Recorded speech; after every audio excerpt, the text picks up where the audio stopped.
Namaskar and welcome to Diplomatic Dispatch. I'm your host, Vikas Swarup.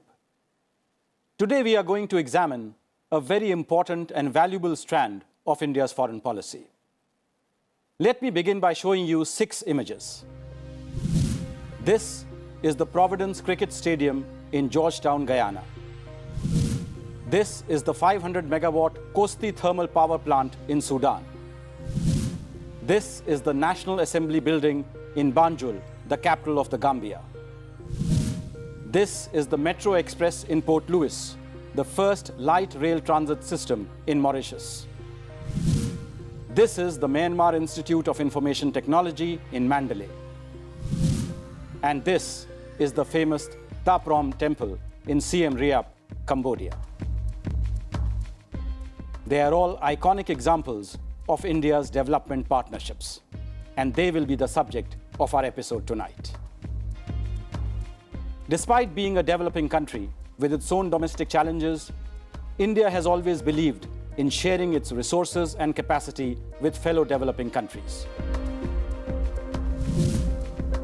As early as 1952, India launched the India Aid Mission in Nepal, 9 years before USAID was born. It was soon made the Indian Cooperation Mission. As India's own economy and capacity grew post-1991, so did the range and volume of India's assistance, more than doubling since the turn of the century. To manage India's growing portfolio of projects, in 2012, the Development Partnership Administration Division was created. The key word here is partnership. Indian policymakers deliberately avoided the term aid and its connotation of a hierarchical relationship between donor and recipient, which is how official development assistance, or ODA, by Western nations is generally framed. India frames its programs in the language of partnership, based on the idea of equal relations between sovereign partners. Another point of differentiation is that while Western aid is increasingly focused on addressing governance gaps, India has traditionally focused on filling capacity gaps. As Prime Minister Modi said in his address at the Parliament of Uganda in July 2018, our development partnership will be guided by your priorities. It will be on terms that will be comfortable for you, that will liberate your potential and not constrain your future. We will build as much local capacity and create as many local opportunities as possible. Depending on the priorities of partner countries, India's development cooperation ranges from commerce to culture, energy to engineering, health to housing, IT to infrastructure, sports to science, disaster relief and humanitarian assistance to restoration and preservation of cultural and heritage assets. And it does so by using 3 main instruments: the International Technical and Economic Cooperation, or ITEC program, project-based grants, and lines of credit, or LOCs. The LOC projects are aimed at socio-economic development and capacity building in the partner countries and promote local opportunities and interests to foster deep and sustainable long-term partnerships under the rubric of South-South cooperation. India has so far extended 309 lines of credit worth $31.17 billion, covering approximately 600 projects in 67 countries across the world. The Kosti Power Project in Sudan now provides 1/3 of the country's power. The Nyabarongo Power Project in Rwanda produces 1/4 of the country's electricity. Indian LOCs have also helped set up the first ever industrial units in many countries, like the first cement plant of Djibouti, the first milk processing plant of Mauritania, the first tractor assembly plant in Benin, and the first sugar factory of Ghana. To learn more about these development partnerships, I am joined in the studio by 3 distinguished guests. Mr. Dammu Ravi is a senior Indian diplomat who has handled numerous portfolios in his 30-year-plus career in the IFS. He has served in Indian missions in Mexico, Cuba, and Brussels, dealt with the UN, Europe, and Latin America, tourism and culture, trade policy, and COVID-19, and is currently Secretary Economic Relations in the Ministry of External Affairs, supervising the DPA division. I'm also fortunate to be joined by 2 ambassadors representing countries which are close development partners of India. His Excellency Hussain Niyaaz is the High Commissioner of the Republic of Maldives to India. He has previously served as the Ambassador of Maldives to the UAE and as head of the South Asia Division and the head of commercial diplomacy in Mali. His Excellency Mustapha Jawara is the High Commissioner of the Gambia to India. He has a Master's in Information Systems from Walden University in the United States and has worked previously in the hotel industry, in the NGO sector, and as a technology analyst. Secretary Ravi, let me begin with you. Whereas North-South aid is a historical responsibility, South-South cooperation is a voluntary undertaking. One of the criticisms leveled against India's development assistance is that as a developing country ourselves, how can we afford to give out billions of dollars in LOCs and grants? How do you respond to that?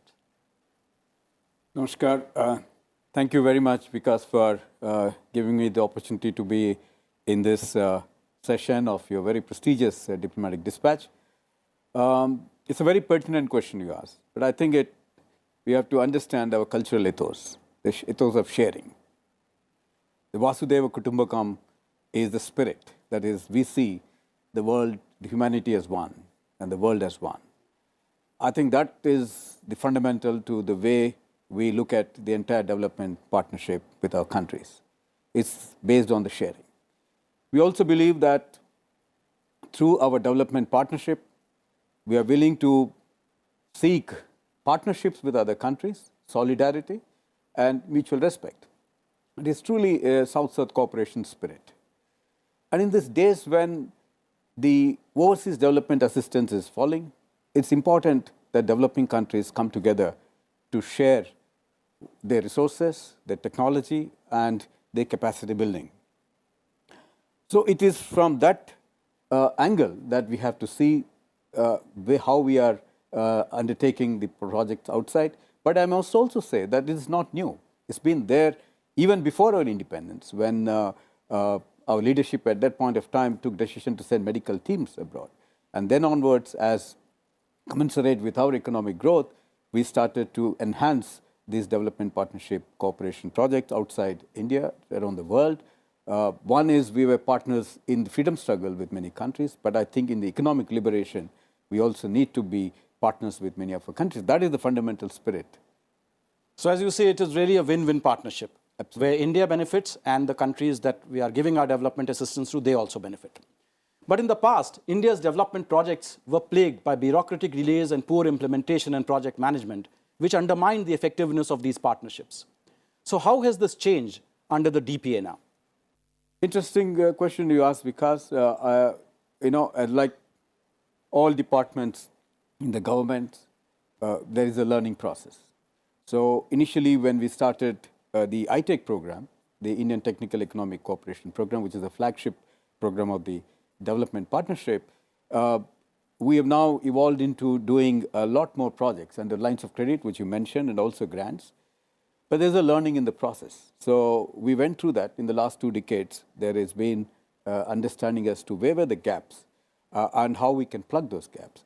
So in 2015, we came out with a scheme. It's an all-of-government of India approach called the IDEA scheme, which is the Indian Development Economic Cooperation Scheme, which set the guidelines very clearly how to administer these lines of credit and also grants.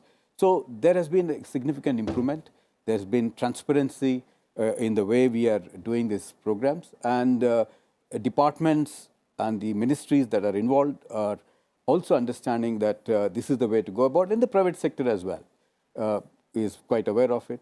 And things are moving smoothly in the last few years, and we continue to improve in the days to come. So explain to us the nuts and bolts of how a project gets initiated by a foreign partner, and what are the various processes it has to go through till completion. Yes.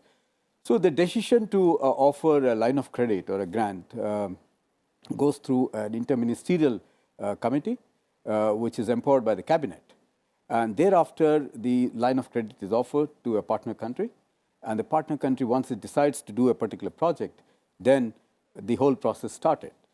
In terms of sending a team for the project management consultant, making the detailed project report, and thereafter the project report is submitted again to the interministerial group, and which gets the approvals, and thereafter the Exim Bank and the partner country enters into an agreement, and then there's a tendering process, the bids are invited, then the private companies or the PSUs, the public sector units of India, bid for them, and once the approval is given, they go ahead and execute it. And it's a process where we need to see how the timelines in this process can be reduced. That's our aim in the days to come. But so far, the projects are ongoing. There have been some issues there in terms of delays, but I think even there, we are trying to see how we can shorten these delays in execution of the project. Many analysts look at India's development partnerships as an act of counterbalancing growing Chinese influence in South Asia, the Indian Ocean region, and Africa. What is your take?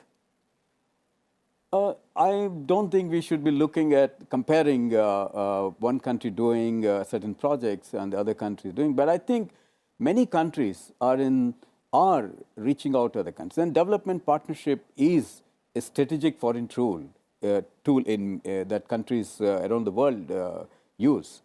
Now, in the case of India, it's been there for a very long time. And I mentioned to you, even pre-independence, we've been reaching out to our partner countries.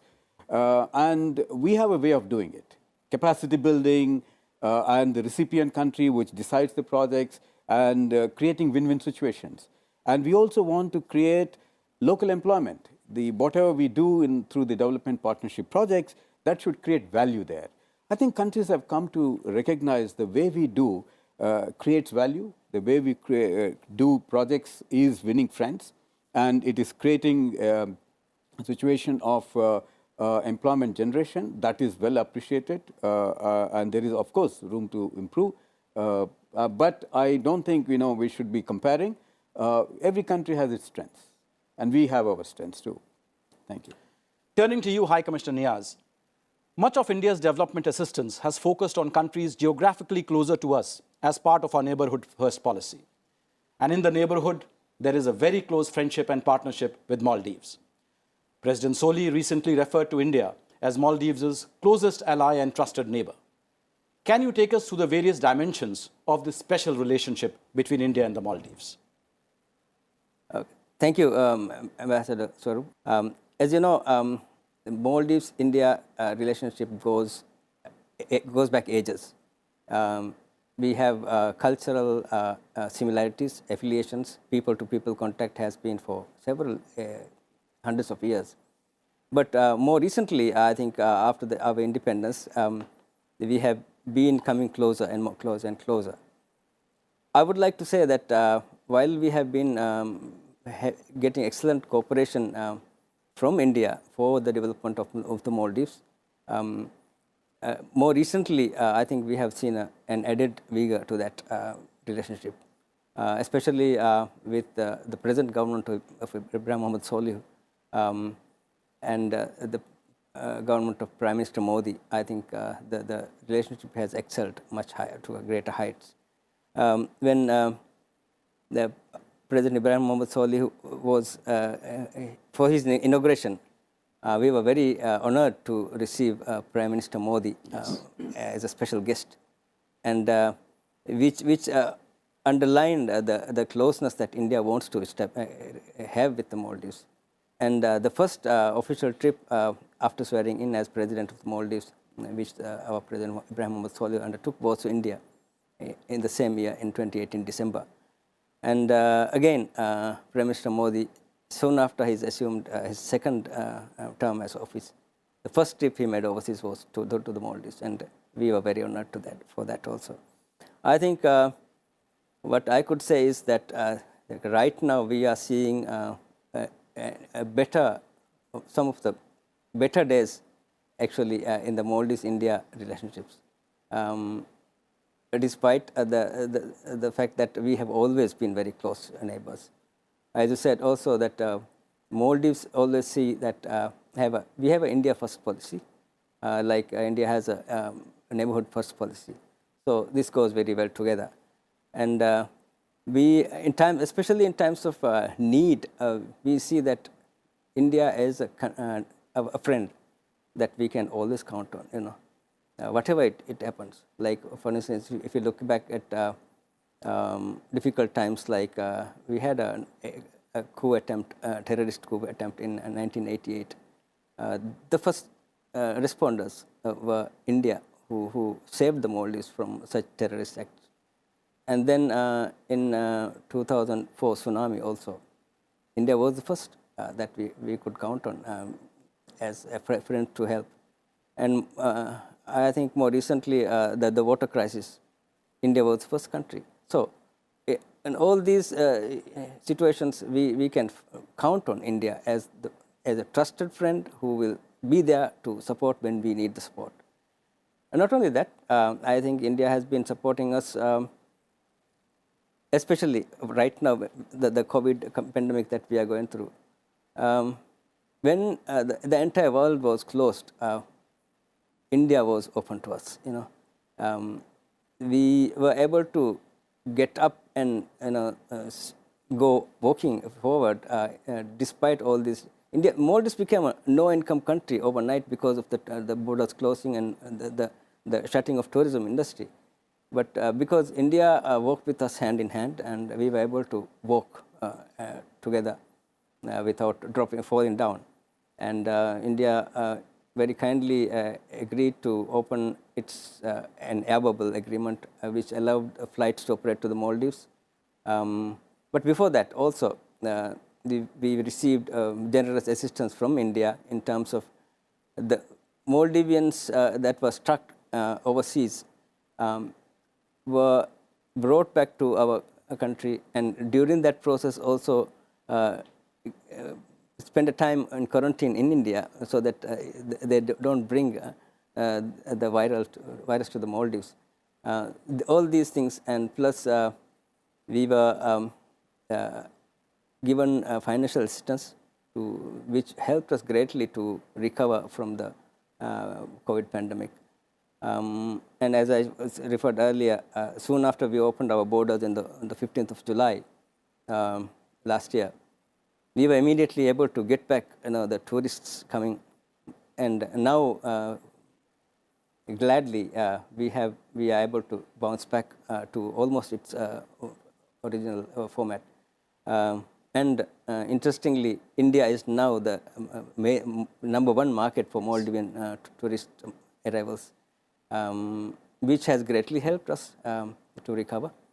Africa is the other region where India has focused its development partnerships. A total of 207 LOCs amounting to more than $12 billion have been extended to 42 African countries to implement 337 projects in varied sectors. When the global development architecture is dominated by the OECD donors and institutions such as the World Bank, how does Africa see India's role? Africa and India's relationship. Africa sees India's role in its partnership relationship from multiple lanes.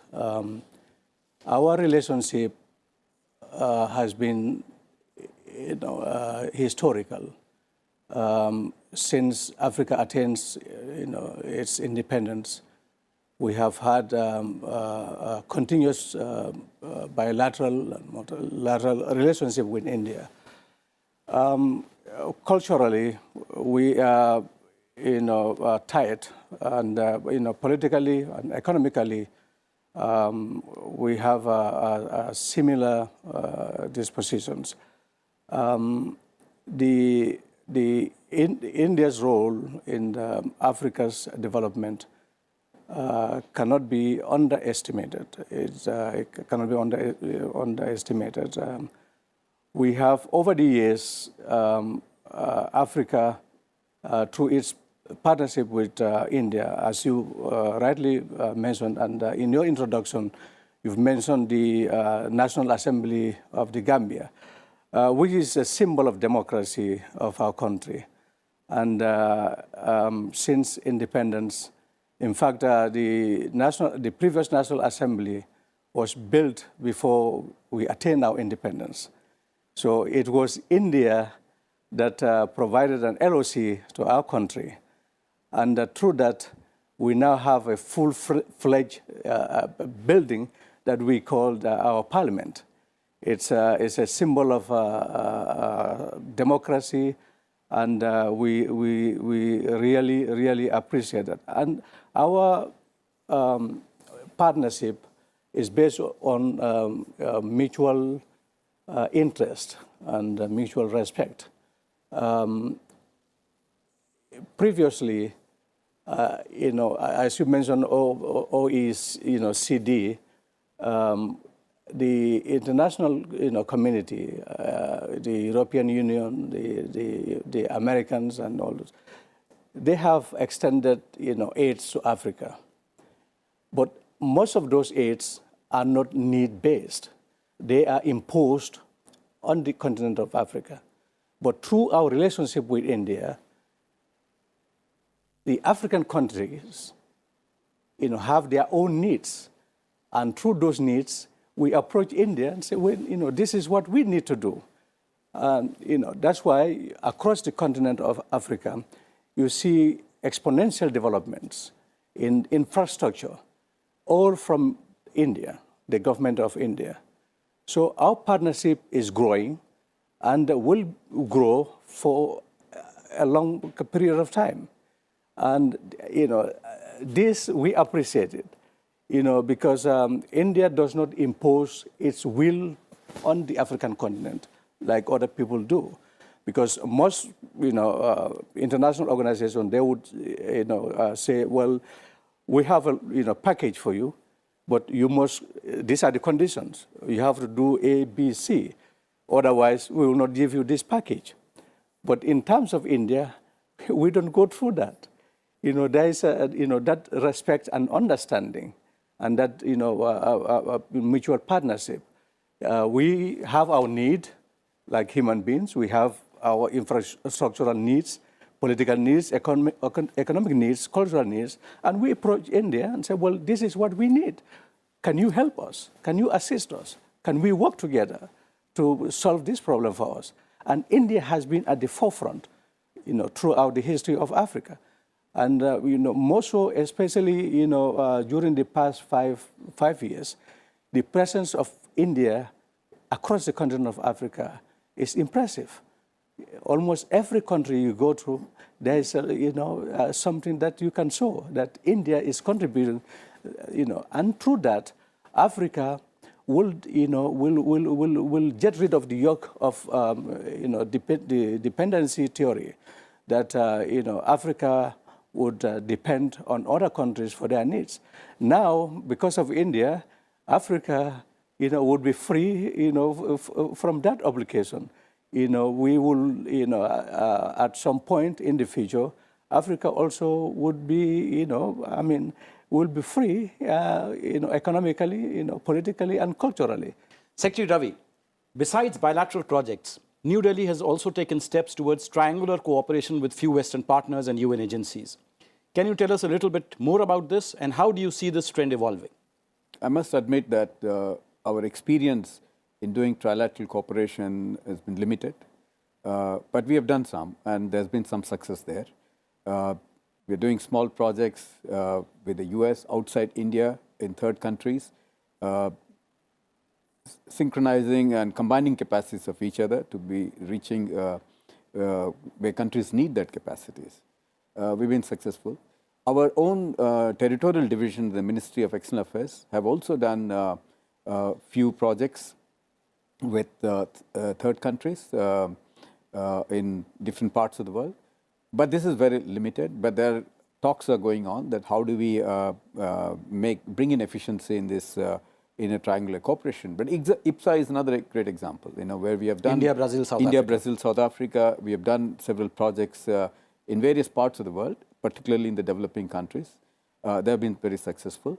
I think time has come for us to enhance this cooperation because if you have to do outreach programs in large capacities, infrastructure projects, then you have to look at innovative financing. You have to also bring in technology that of various countries that may have. So we are in partnership. In partnership, we are talking to countries like Japan, France, UK, Germany. US, of course, is already there. So there is already a talk going on, and we hope that in the days to come, these projects also will concretize. High Commissioner Niyaaz, India has extended 5 lines of credit worth $1.33 billion to the Maldives so far. How do you evaluate India's development assistance, and which are the areas in which it is making a difference? Government of India provided $50 million as budgetary support, buying of treasury bills of 150 million US dollars, and currency swap agreement of US $400 million, which is a concessional line of credit. And these are notable assistance to fulfill the socio-economic development programs of the Maldives. The concessional line credit of $500 million are extended across every spectrum of the socio-economic development of the Maldives, from defense, sports, youth, and health sector. Particularly, just to name a few, water and sanitation projects in 34 islands, Addu development project, roads and reclamation of Addu development. Addu is the largest center outside the Mount Malay. Expansion of the Maldives Industrial Fisheries Company, the packaging facilities, which currently are at very shortage, and establishment of a cancer hospital in the Maldives, outside Malé, and the Maldives commercial port, main commercial port, which is the Gulifal port project, establishment of that. A cricket stadium in Hulumale Island, which is part of the Greater Malay area, and the Greater Malay Connectivity Project, and the development of sports infrastructure in various islands of the Maldives. Apart from the National Assembly building, which you talked about, India's development partnership with Gambia covers sectors such as agriculture, power, construction, and water. Why did the government of Gambia choose these sectors and India for partnership in them? The bilateral relation between India and Gambia is very, very, very strong. And the recent visit of the Minister of State for External Affairs just last month, and the visit of President Kovin in 2019 is a testament of that. And the projects that you've mentioned, water, power, and agriculture, these are very, very important. The President of the Gambia, Mr. Adama Barrow, he has a saying that for a country to develop, it has to develop its infrastructure. Without infrastructure, development is meaningless. That is his famous saying. And based on that, agriculture is a very, very, very important component of the lives of our people. India in the 1960s, went through the agricultural, revival process, and through the Green Revolution. Exactly, and through that, India has become food self-sufficient. So Gambia, as a small country like Gambia, we can also attain that, status if we put our resources into agriculture, modernize agriculture, have more modern tools. This will go to uplift the living standard of our people. And the water that you mentioned, the water project, this was through LOC. The Gambia, since independence, before we attained our independence, we had what do you call it, asbestos pipes. That our water system has been using. This project, this water project, has now changed that to modern PVC pipes. So now the quality of water for the average Gambians is clean. And that goes to improve our health. Without good drinking water, you cannot have health, good health. So this is a component of that infrastructural, development. and power also. Through this LOC project, there is a region in the Gambia that has never had electricity in its entire history.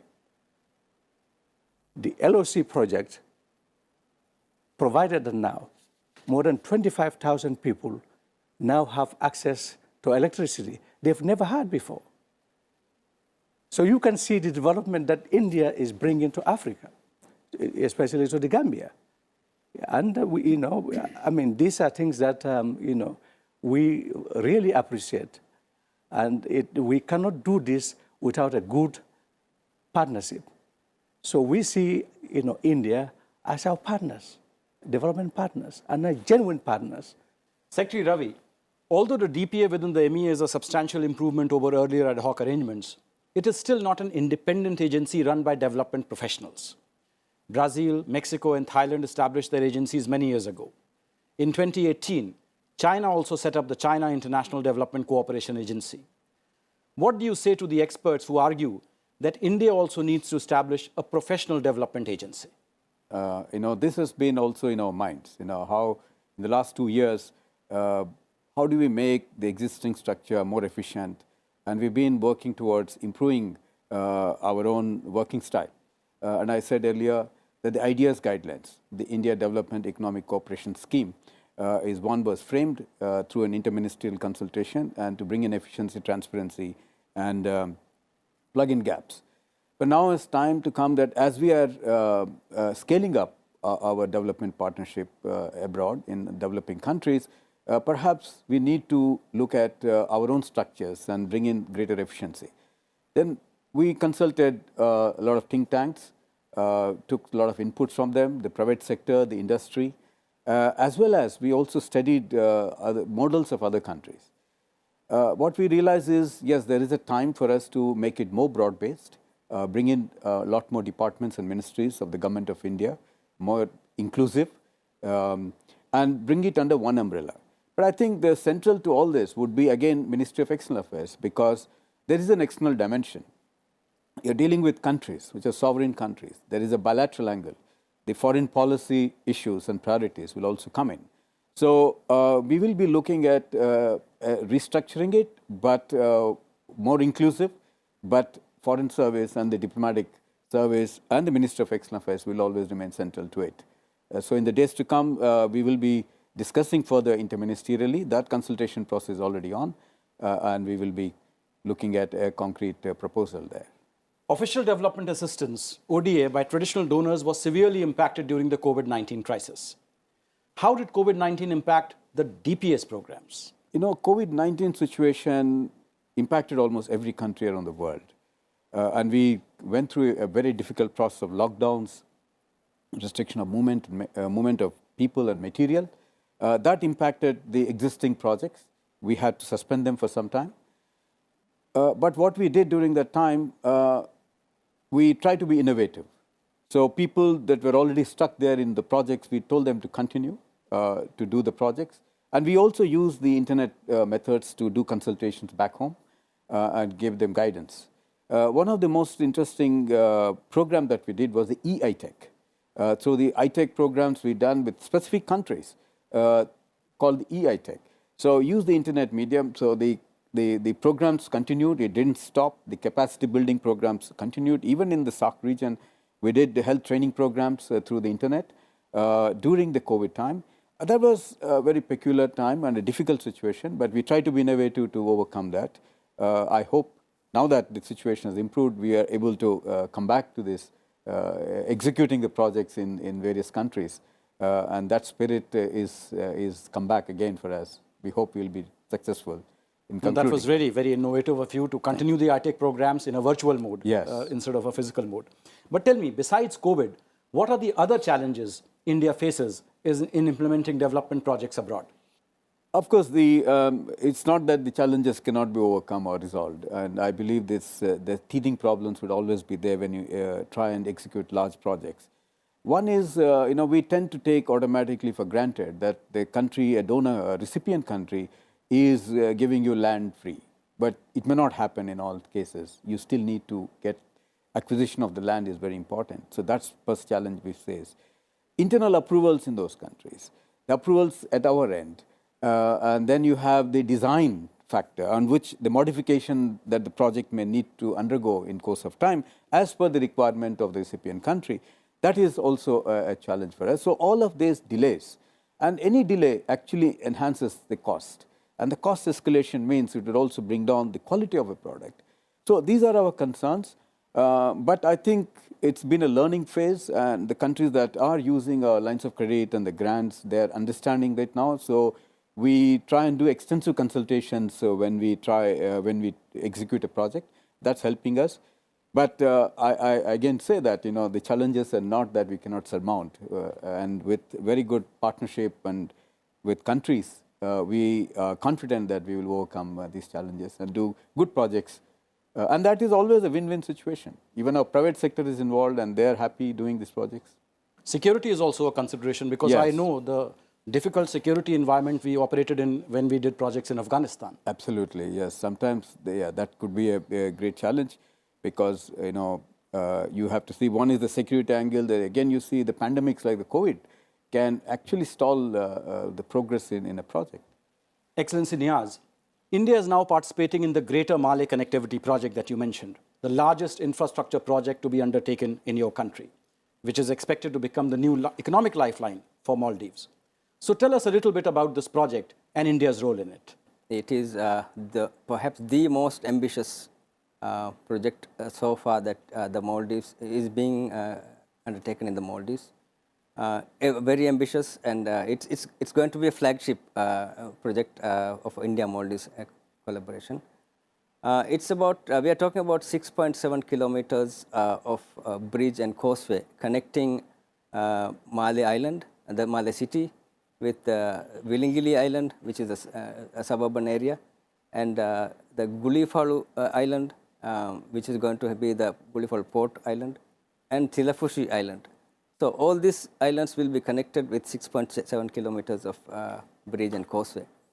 And it's being, I mean, India is helping us in a great way in achieving our dreams of this connection, which will be bring totally a new, growth dimension to the entire country, especially the capital area, which also will lead to overflow to the other areas of the country.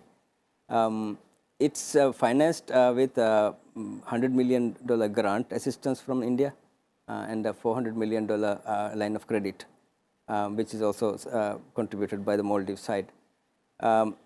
As we speak right now, there's a project coordination meeting going on in Malé with the contractors also participating. Already the contractor is on the ground, and the project has initiated, and we are hoping that it will be progressing as scheduled. High Commissioner Jawara, like India, Africa also has a large youth population.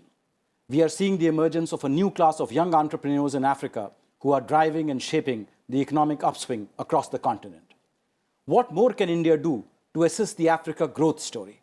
India is already assisting the African growth story in so many different ways.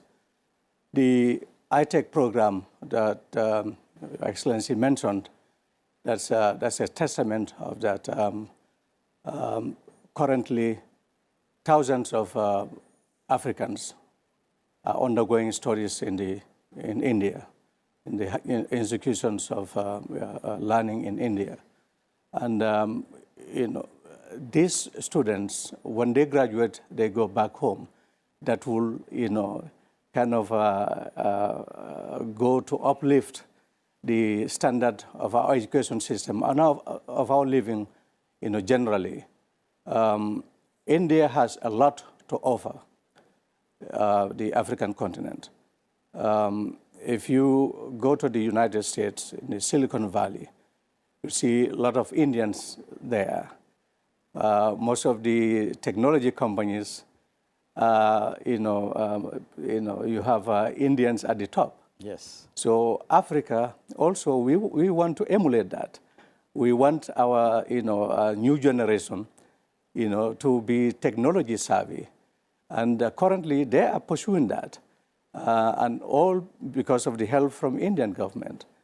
For example, in the Gambia, most of our civil servants have either educated in India or benefited from India's education system some way. Because last month, we had about 31 of our Foreign Service officers trained here at the Foreign Service Institute. And before that, in 2018, we had another batch of 25 students that graduated from here. Even our top civil servants, our permanent secretaries and deputy permanent secretaries, about 25 of them also participated in a capacity building program here. So this is an ongoing activity. So Africa and India are are connected in so many ways, and India is assisting us in that growth. If it is only through education that Africa can liberate itself, and when that history is written, in the future, India would occupy a top position in that as a contributing partner. That India made it possible for Africa to attain that status. Last question for you, Secretary Ravi. Development cooperation projects across the world are adopting a PPP model in their implementation. I understand the DPA is also increasingly exploring innovative public-private partnership models with Indian businesses to leverage their expertise in helping realize India's development cooperation goals. Can you shed some light on this? When most of our development partnership programs, there is a very strong backing of the private sector, and this public-private partnership has been there for a long time. But now in the recent past, this is accelerated. Today, when we do projects, it's mostly the private sector. And the public sector, the units, sector companies like the PSUs that we call in India, are competing with the private sector. So the tender process is very transparent. Whoever wins it, they go ahead and execute the projects. And the interesting factor here is many countries look to Indian projects because one is efficiency levels, and the second is the affordability. The consultancy costs are low, the design costs are low, and the material which comes from India is also of a lower cost, but there is a project monitoring committee which also looks at the quality of the project. So the involvement of private sector in our development partnership is of a very optimal level. But in the days to come, as I see doing a lot more projects in many countries, in developing countries, either the Indian flagship program that we wish to take, there will be a strong role of the private sector. And in my view, that role is only going to grow higher, not lower. This has been a very enriching discussion on India's development partnerships, thanks to the wonderful insights from our three panelists. Thank you very much, gentlemen, for being here today and sharing your insights with us. It is abundantly clear that despite various challenges, India's development partnerships have been instrumental in generating goodwill and building long-term sustainability. They have expanded the menu of options available to developing countries and contributed to a broader shift in the international development architecture. That is all I have for you in this episode of Diplomatic Dispatch. Till we meet again next week, good evening and goodbye.